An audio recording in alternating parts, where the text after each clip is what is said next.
जो होता है, रात्रि क्यों कहा गया है? नवरात्रि। इन नवरात्रि जो होता है जागरण की रात्रि। अच्छा चीज सुनिए, अच्छा चीज गाइए, चिंतन कीजिए। ये रात्रि विशेष है, इसको हम पहले बताएं, उसमें बताएंगे तो फिर समय अलग लग जाएगा। यह जो है युग संधि का काल है, ऋतु संधि का काल है।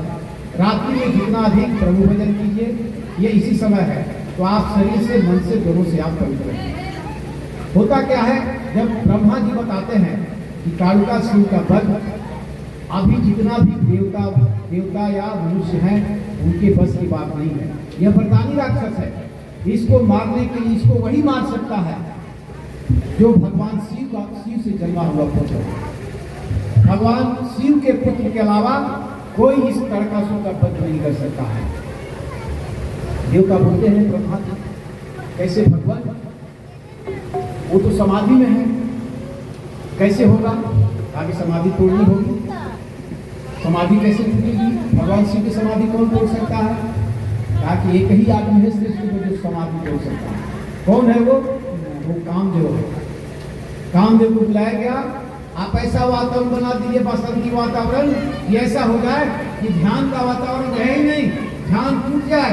ऐसा पूरा जो है वातावरण बन जाए कि जो है चारों लोगों में इतना मस्ती आ जाए, ऐसा छा जाए बसंत ऋतु कि जो है कोई समाधि के लायक स्थिति बने ही नहीं। कामदेव को बुलाकर समझाया जाता है। कामदेव बोले कि प्रभु, इनका ध्यान तो टूट जाएगा, लेकिन इसके बाद मेरी क्या गति होगी आप जानते हैं ना। जब उनका तीसरा नेत्र खुलेगा, जब गुस्सा होगा, तो मैं तो जल कर भस्म हो जाऊंगा, फिर मैं तो बच नहीं पाऊंगा। आप क्या कर रहे हैं? हमारे जीवन को समाप्त करना होगा। ब्रह्मा जी ने कहा कि धर्म की रक्षा के लिए और सृष्टि को बचाने के लिए अगर आपको जो है अपनी आहुति देनी पड़ी तो उससे पीछे नहीं होना होगा, आहुति तो देनी पड़ेगी। कामदेव की पत्नी रति आती है, रोती है ब्रह्मा जी से, ये आप क्या कर रहे हैं? ये हमारे पति को जो है आप महादेव से भस्म होने के रास्ता बता रहे हैं। ब्रह्मा जी सभी देवता मिलकर हाथ जोड़कर रति को समझाते हैं कि अगर सृष्टि को बचानी है कालिकासुर से और उसका वध करके धर्म की स्थापना करना होगा, तो कामदेव को भस्म होना ही होगा। कामदेव ही इसको कर सकते हैं। रति बोलती है, फिर मेरा क्या होगा भगवान? तब रति को समझाते हैं कि कामदेव जब भस्म होंगे, अगला फिर जन्म लेंगे और अगले जन्म में आपके पुनः पति होंगे। उसका उपाय बताते हैं। रति फिर देवताओं के आगे जो है वे स्वीकार कर लेती है। और इसके बाद क्या होता है, कामदेव जाते हैं शंकर जी के सामने। शंकर जी का जहाँ ध्यान लगा हुआ है, वह पूरा वातावरण बनाते हैं। वातावरण बनने के बाद वह शंकर जी पूरा व्याकुल हो जाते हैं। ऐसी स्थिति क्यों बनी? शंकर जी घबराहट में आंख खोलते हैं। जब वह तीसरा नेत्र जब खुलता है उनका क्रोध में, तो सामने कामदेव आके, रे नीच, तुमने ही मेरी समाधि तोड़ी, तुमको जो है तुमको दंडित होना पड़ेगा। और भगवान शिव का तीसरा नेत्र खुलता है और कामदेव भस्म हो जाते हैं। सभी देवता लोग खड़े हैं हाथ धोकर शंकर भगवान जी, ये ऐसा क्यों हुआ? ये दुस्साहस कामदेव अपने से नहीं किए थे प्रभु। यह जो है सारे लोगों की प्रार्थना के बाद ये तैयारी हुए थे, इनको आप मुक्ति दीजिए प्रभु। भगवान भोलेनाथ की क्रोध थोड़ी देर में शांत होती है। कामदेव की मुक्ति के उपाय बताते हैं और इसके बाद बोलते हैं कि प्रभु, आपको जो है सृष्टि को बचाने के लिए, कालिकासुर के वध करने के लिए आपको जो है वो फिर जो है आदि शक्ति के साथ विवाह करना होगा। ये हम लोग की प्रार्थना है, हम लोग का निवेदन है, और ये जब तक स्वीकार नहीं करेंगे हम लोग यहाँ से नहीं जाएंगे। भगवान भोले तैयार हो जाते हैं। उनको बताया जाता है कि सती का दूसरा जन्म हो चुका है। हिमाचल पुत्री के यहाँ वे जो है आपको पाने के लिए तपस्या कर रहे हैं। भगवान भोले सब ऋषियों को भेजते हैं कि वास्तव में तपस्या कर रही है, तपस्या का उद्देश्य समझिए, और उनको जाकर उनको जो है सभी तरह की जितना बन सके परीक्षा लीजिए कि वास्तव में उनके नजर में हमको पाना है या और कुछ है। आपको याद है बहनों का एक सबसे बड़ा प्रिय व्रत है विवाहितों का। कौन व्रत है? क्या है? हरितालिका व्रत है ना। हरितालिका व्रत सबसे प्रिय है। अभी जो कथा सुनती हैं, कथा यह मध्य युग में बनी, कथा को बहुत कुछ जो है उसमें भ्रम उत्पन्न कर देते हैं। अब उसको संशोधन करने का भी किसी की हिम्मत नहीं पड़ती है। लेकिन उसमें एक बात आती है कि पार्वती जी को जो है सखियों के साथ भागना पड़ा था, बहुत दिनों तक रहना पड़ा था। हरितालिका व्रत को कुछ इस तरह से कहा जाता है, अरे माता पार्वती माता पिता के आज्ञा पर हिमाचल और अपनी मां मैना के आज्ञा लेकर शिव जी को पाने के लिए वह गई थी तपस्या करने। कहीं उनको भागने की जरूरत नहीं पड़ी। सब ऋषि जाते हैं शिव जी के कहने के पर, सभी तरह की परीक्षा लेते हैं कि आपको शिव ही क्यों पसंद है, उन्हीं के लिए क्यों तपस्या। कहा कि वे जन्म जन्मांतर से जो है हमारे हैं और आगे मैं वरण करूंगी तो शिव जी को वरण करूंगी, अन्यथा मैं कुंवारी रहूंगी। जब जाकर शिव जी को बात जो है वह बताया जाता है तो भगवान भोलेनाथ वहां पर सब ऋषियों को भेजते हैं हिमाचल के यहाँ शिव जी का निमंत्रण लेकर। शादियां कैसे होती है, शादियां कैसे होती है, रिश्ता के लिए जाता है कोई, वह जो है भोले के यहाँ सब ऋषि वह अगुआ बनकर जाते हैं हिमाचल के यहाँ, बात करते हैं कि भगवान शिव जी प्रसन्न हैं, आपकी पुत्री पार्वती के तप से वे पार्वती से विवाह करने के लिए तैयार हैं, हम लोग उनका प्रस्ताव लेकर आए हैं। हिमाचल बहुत खुश होते हैं, बहुत खुश होते हैं। वे जो है अनुमति दे देते हैं और इसके बाद पार्वती जी को भी सब ऋषि समझाते हैं कि शिव जी भोलेनाथ तैयार हो गए हैं, आप लोग तपस्या करने की जरूरत नहीं है। अब वह शादी है। अब बारात लेकर आ रहे हैं, शंकर जी बारात लेकर आ रहे हैं, शिव जी के बारात तक चलिए। शंकर जी बारात लेकर आ रहा है। बारात कैसा था, बारात क्या सुने हैं आप लोग शिव जी के बारात में? यही देखिए भ्रम जो है, वो भ्रम जो बीच में अनुसंधान में लोग छोड़ा है। शिव जी के बारात में क्या थे, भूत थे, बैताल थे, क्या क्या सब पूरा नाचते गाते आ रहे हैं। युग ऋषि बोलते हैं कि आखिर बाराती कौन बनता है? आप यहाँ से कल्याणपुर से अपना बारात लेकर जाएंगे तो कौन बाराती बनेगा? अरे बाराती आपके आस पड़ोस के लोग रहेंगे। जैसे हम ही बारात यहाँ से ले गए, हम अभी शादी के बारात लेकर गए तो बारात कौन गया? अखिलेश जी गए, नीतीश जी गए, सरजू जी गए, सुनील जी गए, जितना भी अरविंद जी गए, सारे लोग यही गए।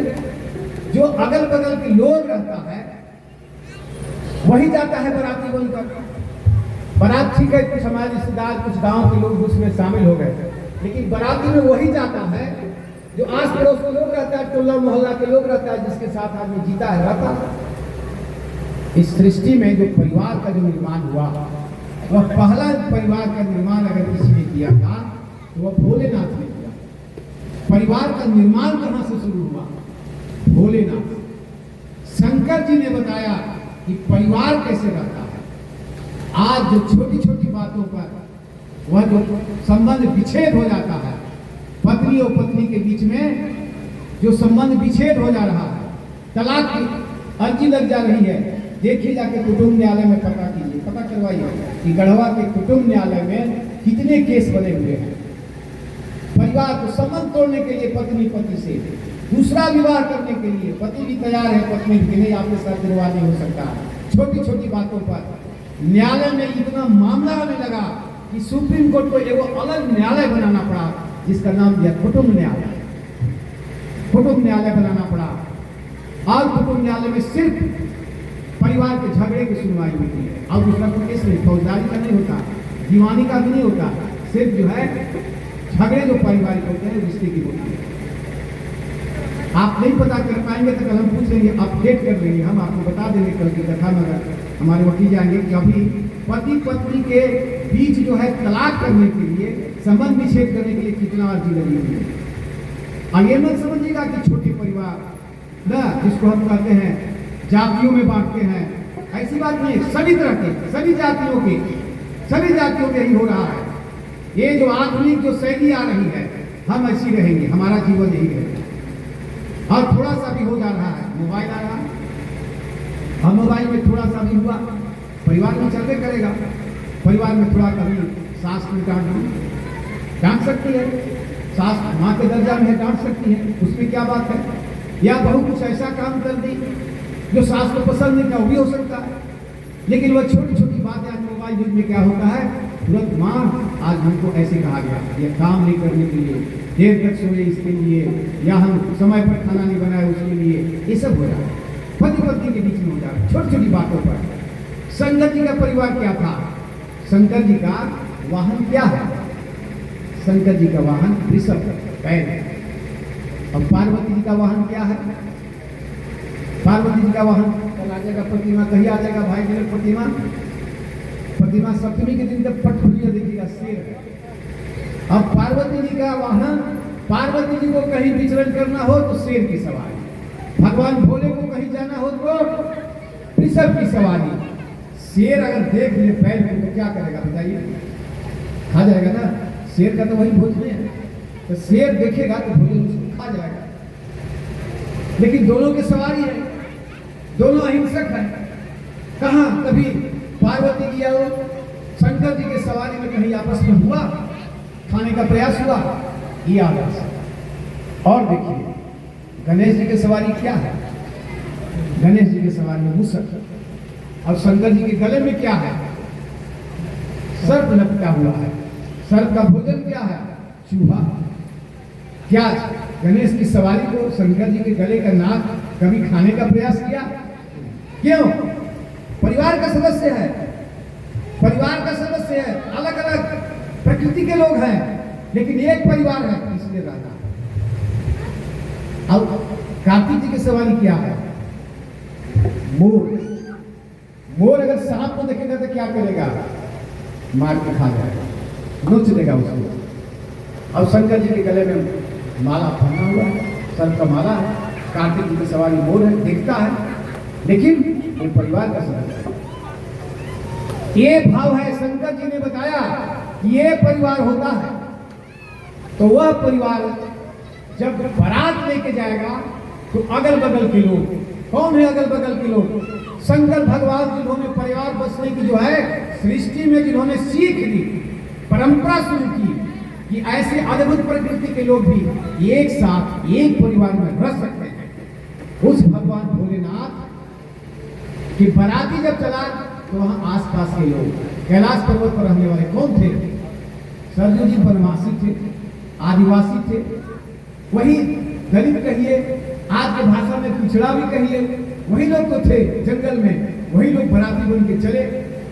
उस समय क्या पहनते थे, शंकर जी ने पूरे लोग वृक्षाला पहनते थे, बाकी लोग उसमें पत्तियों का जो है वह तन ढकने के लिए, जरूरी अंगों को ढकने के लिए पत्तियों का बनाते थे, या फिर जो है जो जानवर की छाल पहनते थे। अब वो वनवासी आदिवासी, उनको क्या सभ्यता और संस्कृति कि हिमाचल के यहाँ हिमालय में जाने के बाद क्या हमको जो है वहाँ पर क्या संस्कार दिखाना है, जिस संस्कृति में रहते थे, जो उनका रहन सहन था, जो जीवन शैली था, सभी बाराती बनकर निकले। अब लोग कहते कि भूत प्रेत विशाल नाच रहे थे, कभी लोग अतिरंजित करते हैं, लेकिन हम जानते हैं कि विज्ञान की कसौटी पर आप समझिए कि जब आदमी भूत टोली में जाता है तो शरीर से नहीं दिखता है, वह हवा की तरह रहेगा, झोंका की तरह रहेगा, सूक्ष्म रूप होता है उसका, जो दिखता नहीं है। वह जो है, हाँ ये है कि उनके बाराती में चले तो किसी के आंख नहीं थे, किसी के एक आंख थे, किसी के बहुत आंख थे, और श्रृंगार कैसे हुआ इसमें तुलसी बाबा कहे हैं, गला तो बैठ गया। ऐसन बारात नहीं देखली अभी तक जिया करे, ऐसन बारात नहीं देखली अभी तक जिया करे।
शिव जी के विवाह कराया।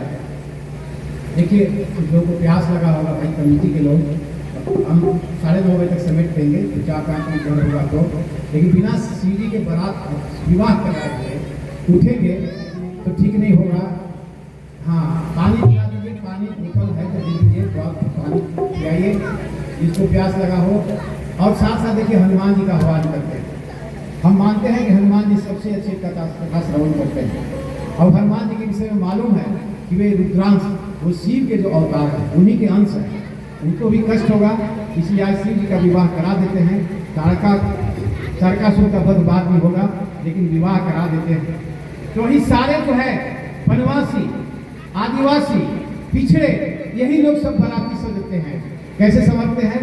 तुलसी बाबा कहते हैं, यही जो बोलते हैं, शिव ही शंभु गण करहि सिंगारा, जटा मुकुट अहि मौल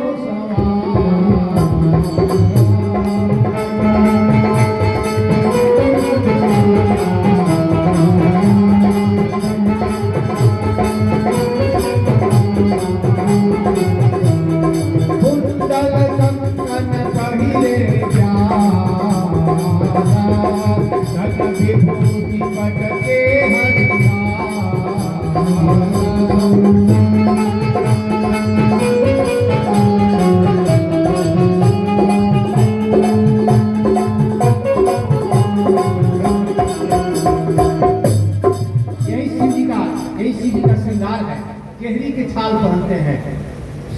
माथे पर जो है सुंदर जो है गंगा है, चंद्रमा है, लेकिन वहां पर जो है पूरा भस्म लगाकर जटा ऐसे बना हुआ है जैसे देखने के बाद साधारण आदमी जो है सो डर सकता है। शशि ललाट सुंदर सिर गंगा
देवता मुस्कुराते हैं कि जाने के बाद वह बाराती का स्वागत कैसे होगा भाई।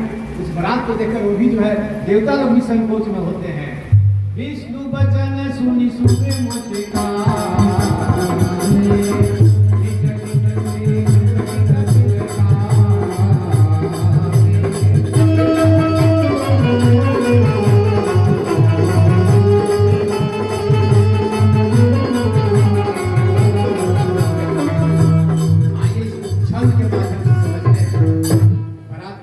छंद के माध्यम से समझिए। तन खीन को अति पीते पावन को अपावन गति धरे भूषण कराल कपाल कर सब सत को गीत तन धरे। सब अलग खीन है, अलग अलग रूप है, उसमें बहुत सारे जो है, उसमें देखिए सुवार व स्वान सुअर सियार सब उसमें शामिल हो गए हैं बाराती में। कि आज अच्छा भोजन मिलेगा, चलो बाराती सीढ़ी का पहिर भोकाली मिलेगा, वही सब अगल बगल रहते थे। सब बाराती बन जाता है कि बाराती को खाने के लिए भोजन बढ़िया मिलेगा, हमको कोई परिश्रम नहीं करना पड़ेगा। हर स्वाद सुवर श्रीकाल मुख गण वेश अगणित मोगण बहु जिन सप्रेत मिसाजन जमात गगन नाचहि गावहि गीत परम करत विभूत शब देखत अति विपरीत बोलहि बचन विचित्र विधि। जैसे ही इसको देखते हैं पूर्व के नर नारी, बहुत सा तो भय से जो है भागने लगते हैं, बहुत से जो है भय से भागने लगते हैं। अब वह बात जब मैना को जाता है पार्वती की माँ, मैना घबरा जाते हैं, कहा कि कौन किससे विवाह हो रहा है, इतना सुंदर कन्या पार्वती का। वो तो देखो, वह तो जो है गले में सांप लपेटे हुए है, वह चमड़े का जो है वह चर्म का जो है वस्त्र पहने हुए है, और वह जो है उसके ऊपर ललाट अजीब जटाएं हैं, और उससे भयंकर उसके साथ जो चल रहे हैं, पता नहीं भूत है, बैताल है, कैसे कैसे लोग हैं, क्या पहने हुए हैं, सब वही सब बाराती हैं। इसके साथ पार्वती जी जाएगी, कैसे वह जो है सो अपना जीवन बिताएगी। पूरा मैना भी पूरा भ्रम हो जाती है। अरे नारद जी ने कहा था कि वो तो देवों के देव महादेव हैं, वो जन जन्मांतर से इसकी जो है पति है, ऐसे कैसे हो सकता है। तुलसी बाबा कहते हैं बौरी बौरा मही सुंदरता गई जो फल चाहे सुर तरी शोभर बस बबू रही नागरी तुम सहित गिरिते गौर पावक चरम जल निधि महु परो घर जाई अब जस होई जग जी वत विवाहु नहाओ करो। पार्वती जी कहती हैं कि कैसा खेल है देवी का, क्या जो है, क्या किसी सुंदर कन्या को इस तरह से जो है विवाह हो सकता है। वह कहीं पर भी जो है सूर्य की छाया में जो है सूर्य तनु की छाया के बदले बबूल की छाया किसी को पसंद हो सकता है। मैं अग्नि में दहन कर लूंगी अपने आप को, आत्मदाह कर लूंगी, या हम जल समाधि ले लूंगी, लेकिन कदापि भी मैं अपने प्रिय कन्या पार्वती का विवाह ऐसे दूल्हा से मैं कभी नहीं कर सकती। पार्वती की दूल्हा वह जो है मैना जो है हट कर देती, नाना ऐसा कभी नहीं होता क्या। उन्होंने नारद जी को कोसने लगी कि आखिर नारद जी को हमने क्या बिगाड़ा था कि नारद जी एक गति देखने के लिए दरवाजे से बारात को लौटाती हूँ, इस पर भी जग हंसाई होती है, लेकिन जग हंसाई हम सुने उसके पहले मैं प्राण त्याग दूंगी, चाहे हमें आत्मदाह करना पड़े या जल समाधि लेना पड़े। मुहम्मा से अवतार गारी नरक चाहे कैला गदारी हो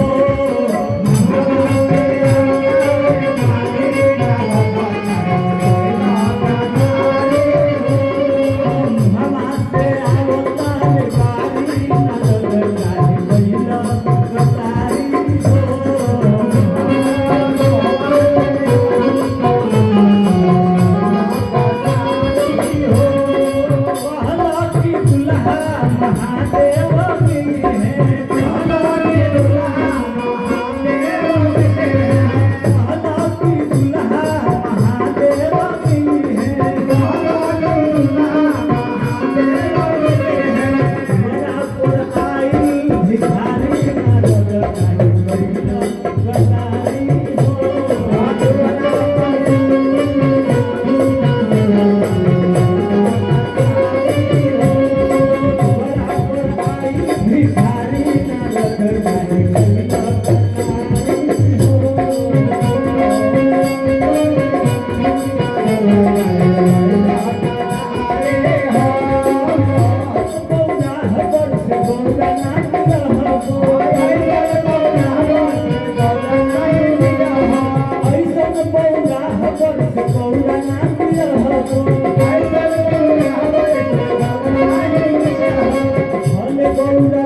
सुंदर कन्या को, पार्वती को, वह जो एक बौराहा पर से हमको विवाह कर रहे हैं।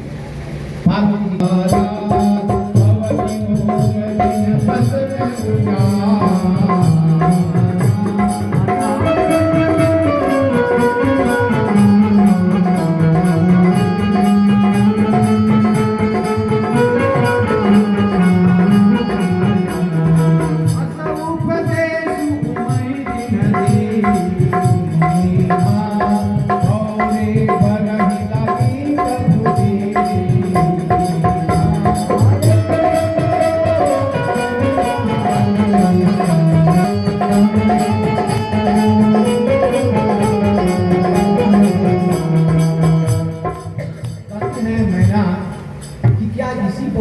के लिए हमारी जो है इतने वर्षों तक तपस्या की, भगवान ऐसे कैसे हो सकता है?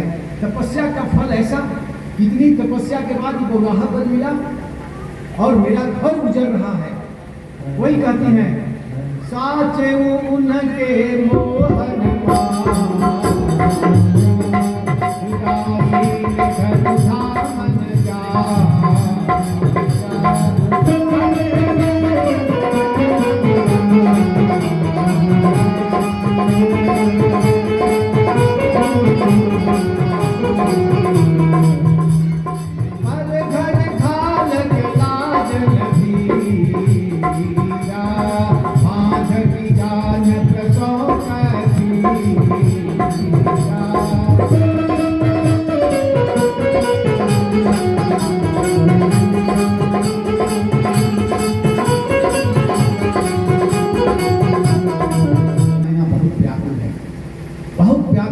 समझ में नहीं आता है कि जो है मैं कैसे इस विवाह को रोकूं और कैसे जो है अपनी बेटी को सुरक्षित करूं। वो कहती है कि जो है हम अपनी बेटी मेरी कुंवारी रह जाएगी, मैं पार्वती को कुंवारी अपना घर में रखना पसंद करूंगी, लेकिन कदापि कभी भी जो है इस बौराहे वर के साथ विवाह के लिए मैं तैयार नहीं हूं।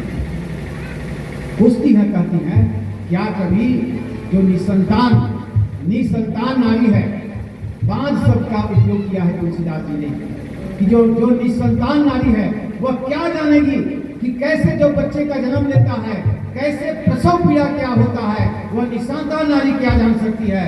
और उस कन्या को जो हमने इतने प्रसव पीड़ा से जिसको जन्म दिया, लालन पालन किया, और जिस कन्या ने अपने एक अच्छे वर के लिए वर्षों तपस्या की, हम लोगों से दूर रही, हमने उसको किशोरावस्था नहीं देखा, हमने उसको युवावस्था होते हुए नहीं देखा, उसको हम बौराहा वर के साथ कर दूंगी। बार बार यही बोलती हैं कि साचे उन्हें के मोहन पीरा, उदासीन घन धाम न जाया, घर पर खालक लाजन भीरा, बांझ का जाने प्रसव का पीड़ा। पार्वती जब देखती है अपनी माँ को व्याकुल, तो पार्वती की तो चिंता हो जाती है। वो तो आदि शक्ति थी ना, वो तो जन्म जन्मांतर से सीखी गई थी, वह माँ के भ्रम को समझती। लेकिन मैना तो वो थी नहीं, मैना तो माध्यम थी, मैना तो सामान्य नारी थी। आदि शक्ति ने माँ को समझाने का प्रयास किया। बताओ बहनों, जो अपने हमारी परंपरा है कि जो अपने ध्यान में भी जिसको पति का वर्ण कर लिया, चाहे जैसा हो पति, वही हुआ था सावित्री की, जिसकी मैंने कहा। सावित्री ने एक बार जब राजा ने घूमने के लिए कहा तो देख कर आए थे, कहा कि नहीं, पिताजी जब मना किए कि 1 वर्ष आयु है, नारद जी ने बताया, सावित्री ने कहा कि नहीं पिताजी, चाहे उसके 1 वर्ष में 1 दिन का आयु हो, लेकिन मन में हमने उसको पति मान लिया है। देखिए आज के समाज के लिए, आज के परिवार के लिए कितना बड़ा आदर्श दिया है हमारे ग्रंथों ने। क्या था उसमें कि जिसको हमने एक बार जिसको पति मान लिया, वो पति हमारे जीवन भर रहेंगे। और हम कई बार आपको बता चुके थे कि हमारे डॉक्टर रविशंकर दास यहीं पर थे। रविशंकर दास जी बहुत गढ़वा सदर अस्पताल में वर्षों रहे। जूती मोड़ के पास उनका 5 कट्ठा जमीन भी है। अभी रांची में बहुत बड़ा नर्सिंग होम है इनका। गढ़वा कोई लोग जाते हैं कि कहाँ पर यहाँ दिखाना चाहिए, तो पति पत्नी सुदक्षिणा लाला उनकी पत्नी है, वे दोनों जो है बहुत बड़े डॉक्टर हैं। उनको जो है टूर में जो है भेजा गया था बोस्निया, एक देश है, बोस्निया में गए। बोस्निया में गए, वहां पर देखे विदेशियों के बीच में बैठकर उनको जो है डिनर का मौका मिला। डिनर किसको कहते हैं? रात के खाने। हाँ, अंग्रेजी में लंच बोलते हैं दिन के खाना को, रात के खाना को डिनर कहते हैं।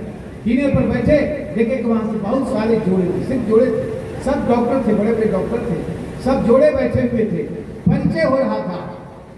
परिचय जब उनसे पूछा, डॉक्टर विशेंद्र दास सबसे कहे, परिचय जब उनसे हुआ, बोले परिचय कराए, मैं doctor Vishendra Das, Ranchi from India, और ये हमारी सुदक्षिणा लाला, हमारी जो है पत्नी, मेरी वाइफ, माई वाइफ। तो वो सवाल करता है, डॉक्टर कप्पन जो है बगल में सवाल करता है, कितने वर्षों से?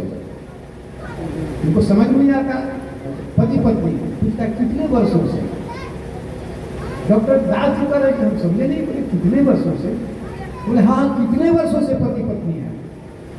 कहा कि अरे शुरू से, और विवाह हुआ? तो बोले 40 साल हो गए। अब अधिक हो गया होगा, जिस समय वो बात कर रहे बोले 40 साल हो गए। उसने बड़े कहा कि फटी नजरों से देखने लगा, 40 साल एक पत्नी के साथ, 40 साल। वो जब कहा, डॉक्टर साहब ने कहा, जब कहने लगा इससे आश्चर्य कि 40 साल एक पत्नी के साथ विदेशी, वो क्या जाने परिवार क्या होता है, भारतीय संस्कृति क्या है। तो हमारी पत्नी भी लज्जित हो गई, हमारी ओर देखने लगी, और जो आगे कहा नहीं मैं बता सकता। तो उन्होंने कहा कि हम गायत्री परिवार के कार्यक्रम में आए थे, हमने सुना था, तो हमको जवाब मिल गया। कहा कि अरे कहाँ के आप लोग जीवन जीते हो, क्या तुम अपना जीवन समझते हो? 40 साल तो बोलते हो। हम जब शादियां होती है हमारे यहाँ, फेरे लेते हैं, तो एक जन्म नहीं, कम से कम 7 जन्म साथ रहने का हम लोग शपथ लेते हैं, 7 जन्म तक साथ रहेंगे। यह जब उन्होंने बताया तो वह जो है उसका दिमाग चकरा गया। कहा कि तुम क्या जानो परिवार क्या होता है, रोज आज किसी के साथ रहना है, किसी के साथ रहना है। ये भोगवादी संस्कृति के लोग तुम समझोगे नहीं, और तुम जो हो वही नर पशु के रूप में रह जाओगे। इससे बेसी तुम्हारे यहाँ बस 2 ही चीज है, क्या है? अर्थ और काम। अर्थ और काम। अर्थ के मतलब पैसा कमाना, और काम के मतलब भोग विलास करना, बस। लेकिन हमारे यहाँ ऋषि परंपरा जो है, सनातन परंपरा जो है, उसमें 4 चीज है, अर्थ और काम, उससे ऊपर धर्म का शिकंजा है। अर्थ और काम के बाद उस पर शिकंजा, पैसा कमाना है, अनीति से नहीं, अन्यायपूर्वक नहीं, किसी के गला काट कर नहीं, किसी का हक मार के नहीं। अर्थ पर जो है वो लगाम देना है धर्म के शिकंजे से। काम है, लेकिन एक संयमित है, एक जो है मर्यादा है उसकी, वह मर्यादा में रह के हम जो है, हम भी सुख भोगते हैं, हम भी पारिवारिक जीवन देते हैं। लेकिन ये क्या आदर्श परंपरा है, एक मर्यादा है कि जो है पति को पत्नी के साथ कैसे रहना है, जब वह माँ के पास आएगा तो कैसे रहना है, पिता के पास आएगा तो कैसे रहना है, बहनों के साथ कैसे रहना है, रिश्तेदारों के साथ कैसे रहना है, बाहर जब निकलेगा, जब समाज देखेगा, उसके बीच कैसे चलना है, उसकी एक आदर्श परंपरा है। आदर्श जो है वह अपना संस्कृति है, उसके अनुसार हम चलते हैं। तुम क्या जानो परिवार के विषय में, तुम्हारा जीवन तो बस इतना ही रह गया, तुम तो पूरा नर बने ही नहीं, संसार में आए और इसी तरह कीड़े मकोड़ों की तरह चले। ये उन्होंने जवाब दिया। बोले कि वह जवाब अगर आपके प्रवचन में हम नहीं सुने रहते तो हम निरुत्तर हो जाते, और कहीं हाँ में हाँ नहीं मिला देते, और हमारी पत्नी भी भ्रमित हो जाती। भाइयों बहनों, वही पार्वती बोलती है कि माँ क्या बात करती हो तुम, अरे वही गौराहा जिसको कर लियो, उसके हमने पतिवरण कर लिया है, उसके लिए हमने तपस्या किया है, सप्तर्षियों ने, सप्तऋषियों ने आके मेरी परीक्षा ली है, विभिन्न तरह से हमसे सवाल किए हैं, परीक्षा में मैं खरी उतरी हूँ। इसके बाद वो रिश्ता लेकर, हमारा रिश्ता भगवान भोले के साथ लेकर वो हम आपके बीच आया, आपके घर आए। अब देखिए वह भवानी जो है माँ को समझाती है, जननी विकल बिलोकी भवानी,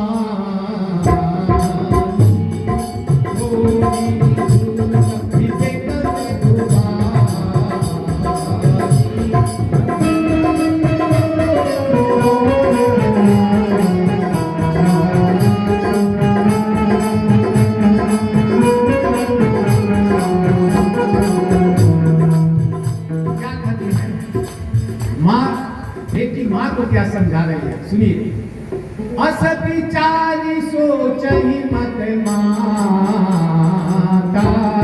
सुसुमत हरियो रचई विधाता।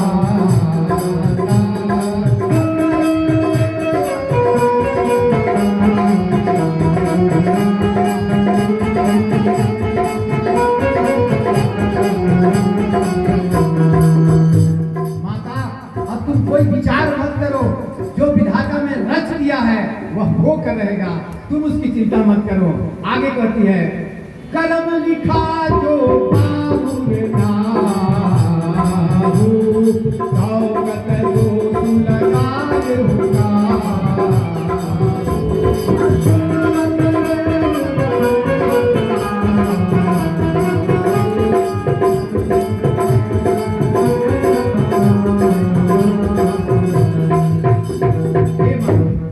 हे माते, अगर हमारे कर्म में बहुराहे अगर हमको वर मिले हुए हैं, बहुराहे दूल्हा लिखा हुआ है, बहुराहे पति है, तो उसको तुम कैसे मिटा सकती हो? वह जो है कर्म लिखा जो बाबुर नाहु, तो दोष लगाओ कहो, इसका दोष तुम नारद जी को क्यों लगा रही हो? अरे जब है तो हमारे ही भाग में लिखा हुआ है, इसको तुम मानो और इस पर शोक मत करो। कहती है तुम सन मिटहि की विधि के देहु कलम।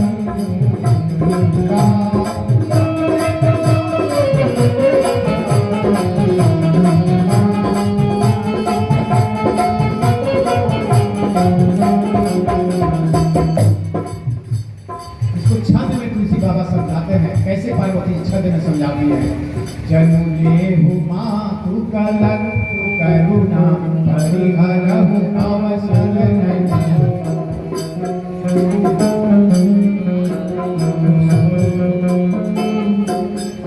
दुख सुख जोली खाली लाल हमरे जात जह पावहु। सुनी उमा बचन भी नीत कोमल सकल अब ना सोचही। बहुभांति विधि लगाई दूषण नयन बारी विमोचही। वह जो है जब इस तरह से बेटी के वचन सुनी तो वह मैना जो है वह सोचने लगी, वह भी सोचने लगी कि क्या ऐसा विधि का विधान वास्तव में है, क्या इसको टाला नहीं जा सकता है। यह सोच रही थी, उसी बीच वहां पर नारद जी पहुंच गए। कही अवसर नारद सहित अरु ऋषि सत्य समेत, समाचार सुनी तू नहीं गए गवन तुरंत निकेत। यह बात नारद जी को सब ऋषियों ने सुनाई कि ऐसा ऐसा हो रहा है। अब जो है माँ अम्बे की माँ मैना वह विचलित हो रही है शादी से, यह शादी जो है रुक सकती है, चलिए समझाना होगा, उनके भ्रम को दूर करना होगा। तो नारद जो है सब ऋषियों के साथ वहां पर पहुंच जाते हैं मैना के घर, हिमाचल के घर, पार्वती के घर। क्या होता है तब नारद सब ही समझावा, पूर्व कथा प्रसंग सुनावा।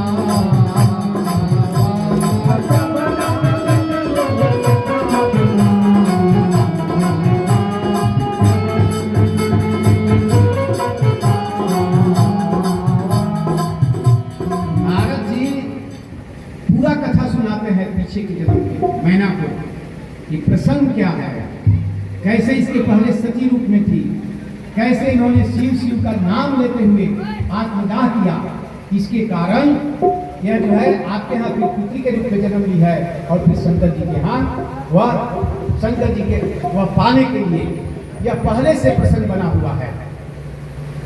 और बताती हैं कि इसको तुम मैना सत्य मानो और जो हो रहा है उसको होने दीजिए, उसको रोकिए मत। नारद जी कहते हैं मैं न सत्य सुनहु मम बानी, जगदम्बा तव सुमा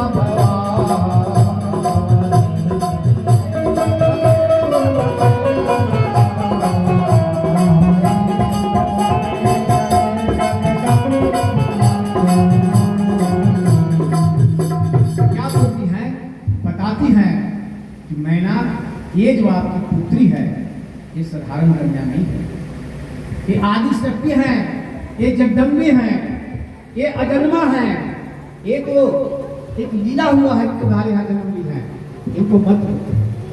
ये आपका सौभाग्य है कि आपके यहाँ जन्म ली है, ये आदि शक्ति है, ये विवाह होने दीजिए। अज अनादि शक्ति अविनाशिनी सदा संभोगन धन निवासिनी।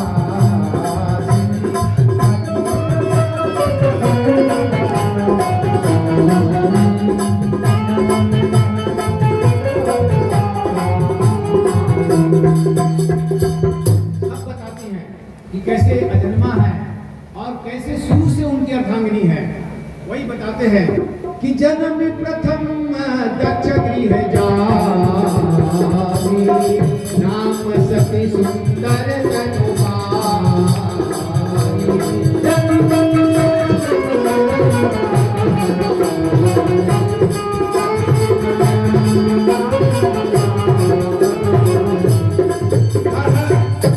तहु सती शंकर ही विवाही, कथा प्रसिद्ध सकल जग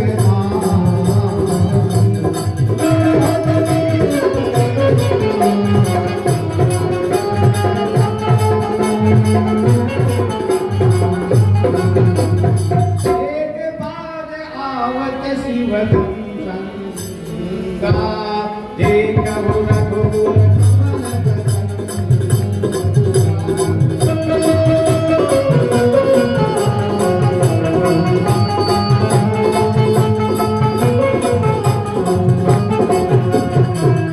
भजन मोह शिव का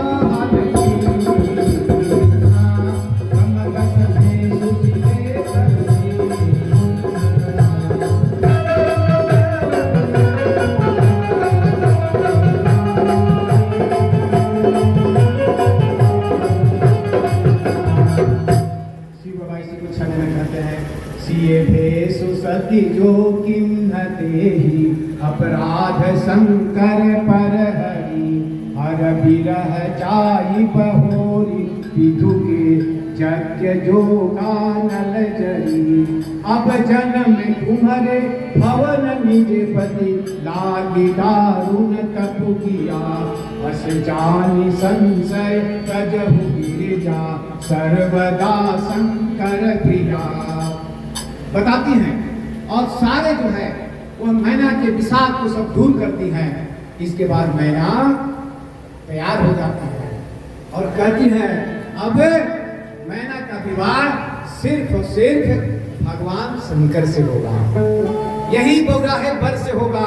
लेकिन हे नारद जी, जाके थोड़ा कर दीजिए कि हमारे भी कुछ लोक लाज है, हमारे भी कुछ रिश्तेदार हैं, हमारे भी कुछ इष्ट मित्र हैं, अगल बगल पास पड़ोस के लोग हैं, नगर के लोग हैं, इनको देखने में अच्छा लगे, इसलिए कह दीजिए पर थोड़ा सा रूप बदल दे, थोड़ा भेष बदल दे, थोड़ा भेष बदल दे तो शादी हो जाएगी। अब शादी होने वाली है, शादी जो है हो जाएगी। और कहती है सहेलियों से आइए और गाड़ी विवाह का गीत शुरू कर दीजिए। अब विवाह जो है हो जाए भोले के साथ और गाड़ी शुरू हो जाती है।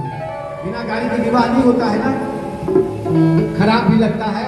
कई लोगों ने कहा, एक जगह हमने बारात देखे थे, बारात में सब कुछ हुआ, इसके बाद जो है जब गए लोग तिलक के लिए गए थे, तिलक के लिए गए थे, तिलक जो है वह चढ़ाने के लिए तैयार थे और इसके बाद गाड़ी हो ही नहीं रहा, तिलक चढ़ गया। भोजन के लिए बैठे लोग, कोई गाड़ी नहीं गा रहा है। बराती बोले अरे गाड़ी नहीं गवा रहा, भोजन कैसे करेंगे? गाड़ी काहे नहीं शुरू हुआ? कहा कि गाड़ी नहीं गवाएगा। काहे नहीं गवाएगा? कहा कि इसलिए कि तिलक आपने कम दिया है, गुस्साए हुए लोग हैं। कहा कि ऐसी बात है कि हम लोग भोजन नहीं करेंगे, ले जाइए, भोजन आपका बर्बाद हो जाए, हम लोग लौट जाएंगे, लेकिन जब तक गाड़ी नहीं होगा हम भोजन नहीं करेंगे। ये हमारी परंपरा है। यह जो है गाड़ी बिना जो है भोजन शादियां सुहावन नहीं लगती है। तो जो है फिर बाद में किसी ने समझाया कि दिन दिन आगे पीछे हो जाएगा, कुछ उसमें गवाह बने, इतना दिन में बाकी पैसे मिल जाएंगे। गाड़ी हुआ इसके बाद, लेकिन 2 घंटा लग गया। 2 घंटा लग गया और 1 बजे भोजन हुआ, जब जो है वो लोग भोजन किए और वहां से तिलक लौटी। तो फिर मैना बोलती है, और इसके बाद गाड़ी जब शुरू हो जाता है तब सब देवभूमि जितना बारात शंकर जी के देखने आए थे, बाराती जितने उदास थे कि अब ऐसा नहीं कि लौटना पड़े, सब खुशी से झूम उठते हैं। क्या होता है, तुलसी बाबा कहते हैं छंद में, गारी मधुरेश्वर देही सुंदरी पिंड भजन सुनावही, भोजन करही सुर अति विलंब, विनोद सुनि सचि पावही, जेवंत जो बढ़े यो आनंद सो, मुख कटुन परै कहो, अचवही तिन्हे पान गवने, पास जह जाके रहो।